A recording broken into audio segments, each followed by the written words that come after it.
Hey guys, my name is Anthony, and in today's F1 2020 tips video, I'm going to be teaching you guys how to maximize the track as much as possible. So if you like this video and you end up learning from it, make sure to hit the like button, and if you're new to the channel, hit that subscribe button for more F1 2020 tips. So let's get straight into the video. So in today's tutorial, I'm going to be breaking it down into corner types. So I'll be teaching you guys how to maximize regular corners, hairpins, and chicanes, and then towards the end of the video we'll be talking about what you would need to do differently at certain type of corners in wet conditions. So let's get straight into regular corners. So as a general rule of thumb, when it comes to regular corners, you want to be on the outside of the track on entry. So as you're coming into the corner, you want to be as far out on the outside of the track as possible, and then you want to swoop the car in towards the apex, hitting the apex, and then you want to drift the car back towards the outside on the exit, and that is the quickest way to get around the corner. So I've decided to use turn 4 at Bahrain to sort of show this, and I'm also going to be talking about where you should look on track as well. That will really help you be able to hit the apex as quickly as possible. So as you can see, coming down to turn 4, we've got the car sitting on the outside of the track coming towards the braking zone. We do this so that we can open up the angle, which will allow us to carry more minimum speed into the corner. And as we hit the braking zone, I'm already looking towards the apex so that I can know exactly when the right time is to start turning the car in towards the apex. And then as soon as we hit the apex, I'm already looking towards the outside of the track so that I can see when to get onto the throttle, which ideally you want to be able to start getting onto the throttle as soon as you hit the apex. And then as we get towards the exit now, you can see I drift the car wide, going basically off the track again so that I can carry as much speed going through the exit. So for regular corners, you want to remember these 3 things. Use as much of the outside track on entry and brake as late as possible. Trail brake into the apex of the corner and then start smoothly applying the throttle as you hit the apex, and then drift out wide and use all of the track on exit. So now we move on to hairpins, and when it comes to hairpins, you can break it down even further because there are 2 types of hairpins. There are short hairpins and there are long hairpins, so we'll talk about both. When it comes to short hairpins, the general rule of thumb is you want to brake on the outside part of the track in a complete straight line, just like you would a regular corner, but then instead of turning towards the apex as soon as possible, you want to stay out wide until you're almost at the middle of the corner, and then you want to swing the car into the inside and then hit a late apex so that you can get on the throttle even sooner than usual. Now this doesn't necessarily apply for all short hairpins. As you can see from the footage in Suzuka, I'm coming up to a short hairpin, but for this one, because there's a little bit of a camber in the track, you can really use that camber to turn in a little bit sooner,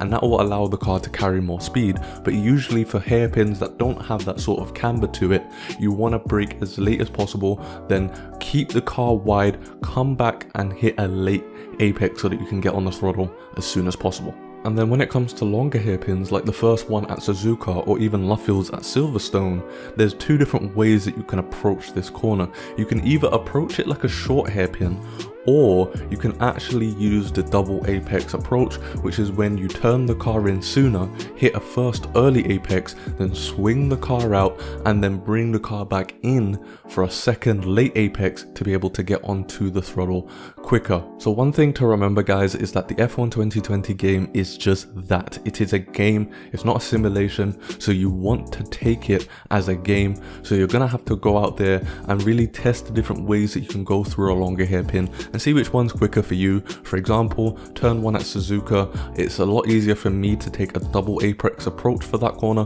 but then for a corner like Luffield's, it's a lot easier to stick close towards the curb and really just carry the minimum speed through and then try and get on the throttle as soon as possible. And then finally you have chicanes. Now when it comes to chicanes, they're a lot more simple than hairpins because realistically all you need to do is prioritize the final corner of the chicane. Now usually a chicane would be 2 corners, but there is an instance, like for example in sector 3 of Abu Dhabi, where you have a triple chicane, and once again you just want to prioritize the final corner because the exit is all that matters from a chicane, usually because chicanes are followed by a long straight. So the best chicane, the best example for this that I can think of is turns 1 and turns 2 at Monza. So taking a look at my footage now, you can see coming up to turn 1 and 2 at Monza, I brake as late as possible, so as close to the 100 meter board as I dare, and then I brake in a complete straight line, trail brake into the corner, and you can see that I'm sacrificing the first corner's minimum speed so that I can open up the second corner,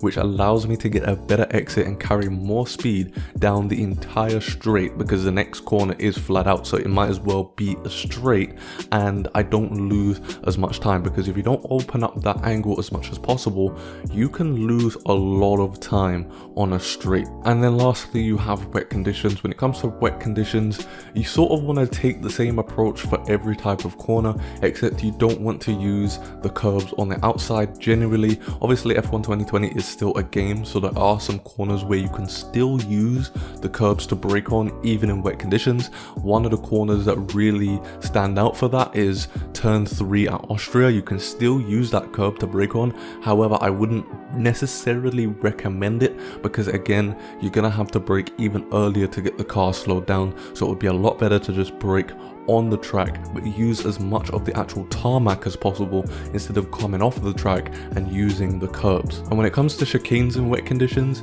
for the first corner, if you want to cut it, like for example at turn 1 Monza, you can still cut it, but if you find a car being really unbalanced, then maybe you can adjust your ride height and hopefully that can help, or maybe you can soften your suspension and maybe that can help. But yeah, you can still cut those corners, but again, braking on curbs you don't really want to do in wet conditions. So that's going to be it for how to maximize the track. If you liked this video, then make sure to hit the like button, and if you're still watching by this point and you're not subscribed, then you might as well hit the subscribe button, and I hope to see you guys in my next video.